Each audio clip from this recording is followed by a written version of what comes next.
શું હવે world cup જીતવાનો રસ્તો પહેલા કરતા વધુ મુશ્કેલ અને રોમાંચક બનશે? શું આઈસીસીએ વર્લ્ડ કપના નિયમોમાં એવો મોટો ફેરફાર કર્યો છે કે હવે દરેક મેચનું ગણિત જ બદલાઈ જશે? આખરે આઈસીસીના નવા ફોર્મેટથી કઈ ટીમોને સૌથી વધુ ફાયદો થશે અને કોને નુકસાન? તો આવો સમજીએ આઈસીસીના નવા વર્લ્ડ કપ ફોર્મેટની સંપૂર્ણ માહિતી. નમસ્કાર, ધ લોકસત્તા શોમાં આપનું સ્વાગત છે. કલ્પના કરો, એક ટીમ સતત મેચ જીતતી હોય છતાં એક ભૂલ તેને વર્લ્ડ કપમાંથી બહાર કરી શકે. હા, કારણ કે આઈસીસીએ હવે વર્લ્ડ કપનું આખું ગણિત જ બદલી નાખ્યું. ક્રિકેટમાં સમયાંતરે નિયમો બદલાતા રહ્યા છે. ક્યારેક પાવર પ્લે બદલાયો, ક્યારેક ડીઆરએસ આવ્યું, તો ક્યારેક સુપર ઓવર જેવા નિયમો ઉમેરાતા ગયા. પરંતુ આ વખતે આઈસીસીએ નિયમ નહીં, આખો વર્લ્ડ કપ રમવાનો રસ્તો જ બદલી નાખ્યો છે. મીડિયા અહેવાલ મુજબ સ્કોટલેન્ડના એડિનબરામાં યોજાયેલી આઈસીસીની વાર્ષિક સામાન્ય સભામાં આ નવા ફોર્મેટને મંજૂરી આપવામાં આવી છે. આઈસીસીનું માનવું છે કે હવે દરેક મેચમાં રોમાંચ રહેશે અને છેલ્લા તબક્કા સુધી સ્પર્ધા જીવંત રહેશે. છેલ્લા કેટલાક વર્ષોમાં ઘણી વખત ગ્રુપ સ્ટેજની કેટલીક મેચો માત્ર ઔપચારિકતા બની જતી હતી, કારણ કે કેટલીક ટીમો પહેલાથી જ આગળ પહોંચી જતી હતી, જ્યારે કેટલીક ટીમો બહાર થઈ જતી હતી.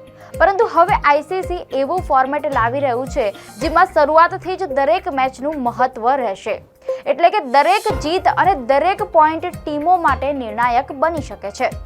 સૌપ્રથમ વાત કરીએ 2027ના વન ડે વર્લ્ડ કપની. આ વર્લ્ડ કપ યજમાની દક્ષિણ આફ્રિકા, ઝિમ્બાબ્વે અને નામીબિયા કરશે. ટુર્નામેન્ટમાં 14 ટીમો ભાગ લેશે. અહીં સુધી તો બધું પહેલા જેવું જ લાગે છે, પરંતુ અસલી ફેરફાર હવે શરૂ થાય છે. આ વખતે આખી ટુર્નામેન્ટ 3 અલગ અલગ તબક્કામાં રમાશે. એટલે કે ટ્રોફી સુધી પહોંચવા માટે ટીમોએ એક નહીં પરંતુ અનેક પરીક્ષાઓ પાસ કરવી પડશે. સૌથી પહેલા રમાશે શરૂઆતનો તબક્કો. જે ટીમો નીચલા ક્રમે હશે તેમની વચ્ચે સુપર સિરીઝ રમાશે. આ રાઉન્ડમાં જીતનારી ટીમ જ આગળ વધશે, એટલે શરૂઆતથી જ કોઈ પણ ટીમને બીજી તક મળવાની શક્યતા ઓછી રહેશે. દરેક મેચનું મહત્વ વધશે. ત્યારબાદ આવશે બીજો તબક્કો. અહીંયા 12 ટીમોને 6 ટીમોના 2 ગ્રુપમાં વહેંચવામાં આવશે. દરેક ટીમ પોતાના ગ્રુપની તમામ ટીમો સામે રમશે. એટલે માત્ર એક જીતથી કામ નહીં ચાલે, સતત સારું પ્રદર્શન કરવું પડશે, કારણ કે આખરે બંને ગ્રુપમાંથી માત્ર શ્રેષ્ઠ 7 ટીમો જ આગળ વધી શકશે. અહીંથી શરૂ થશે સૌથી રસપ્રદ રાઉન્ડ, સુપર 7. અહીં પહોંચેલી 7 ટીમો ફરી એકબીજા સામે રમશે. વિચાર કરો, આ તબક્કે કોઈ પણ મેચ સામાન્ય નહીં હોય.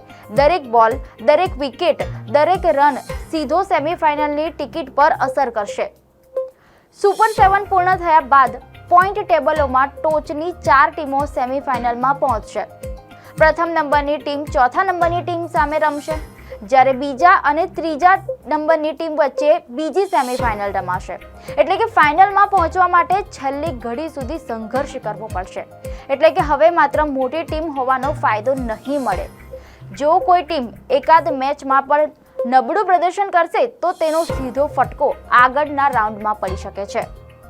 બીજી તરફ સતત સારું રમનારી ઉભરતી ટીમો માટે સેમીફાઇનલ સુધી પહોંચવાની તક પહેલા કરતાં વધુ બની શકે છે. હવે વાત કરીએ 2028ના T20 વર્લ્ડ કપની. આ ટુર્નામેન્ટની યજમાની ઓસ્ટ્રેલિયા અને ન્યૂઝીલેન્ડ કરશે. અહીં પણ 20 ટીમો ભાગ લેશે, પરંતુ ફોર્મેટ હવે પહેલા જેવી નહીં રહે. આઈસીસીએ અહીં પણ મોટા ફેરફારો કર્યા છે. સૌપ્રથમ 20 ટીમોને 5 ગ્રુપમાં વહેંચવામાં આવશે. દરેક ગ્રુપમાં 4 ટીમો હશે. દરેક ગ્રુપમાંથી માત્ર 2 ટીમો જ આગળ વધશે, એટલે શરૂઆતથી જ દરેક મેચ નિર્ણાયક બની જશે. એક ખરાબ દિવસ અને આખી ટુર્નામેન્ટ હાથમાંથી સરકી શકે છે. ત્યારબાદ આવશે સુપર 10. અહીં 10 ટીમોને 2 ગ્રુપમાં વહેંચવામાં આવશે. બંને ગ્રુપની ટોચની ટીમ સીધી સેમીફાઇનલમાં પહોંચી જશે, પરંતુ બીજા નંબરની ટીમોને હજુ રાહ જોવી પડશે. અહીં આઈસીસીએ સૌથી મોટો ફેરફાર કર્યો છે. હવે બીજા અને ત્રીજા નંબરની ટીમો વચ્ચે એલિમિનેટર રમાશે. જે જીતશે તે જ સેમીફાઇનલમાં પહોંચશે. એટલે સેમીફાઇનલમાં જવા માટે હવે એક વધારાની કસોટી પણ પાર કરવી પડશે. એટલે T20 વર્લ્ડ કપમાં પણ હવે છેલ્લી ઘડી સુધી સસ્પેન્સ જળવાઈ રહેશે. પોઈન્ટ ટેબલનું ગણિત સતત બદલાતું રહેશે અને નેટ રન રેટ પણ નિર્ણાયક ભૂમિકા ભજવી શકે છે. એટલે હવે દરેક મેચને ફાઇનલ જેવી ગંભીરતાથી રમવી પડશે. મીડિયા અહેવાલ પ્રમાણે આઈસીસીનું કહેવું છે કે આ નવા ફોર્મેટનો સૌથી મોટો ફાયદો ઉભરતી ટીમોને થશે. નાની ટીમો વધુ મેચો રમશે, મોટી ટીમો પર સતત દબાણ રહેશે અને છેલ્લી મેચ સુધી ટુર્નામેન્ટમાં રોમાંચ જળવાઈ રહેશે. ચાહકોને પણ વધુ હાઈ વોલ્ટેજ મુકાબલા જોવા મળશે. એન્ડ એક સમય હતો જ્યારે વર્લ્ડ કપમાં કેટલીક મેચો માત્ર ઔપચારિકતા બની જતી હતી, પરંતુ હવે એવું નહીં થાય. દરેક મેચ, દરેક પોઈન્ટ, દરેક જીત અને દરેક ભૂલ ટીમોના ભવિષ્યનો નિર્ણય કરશે.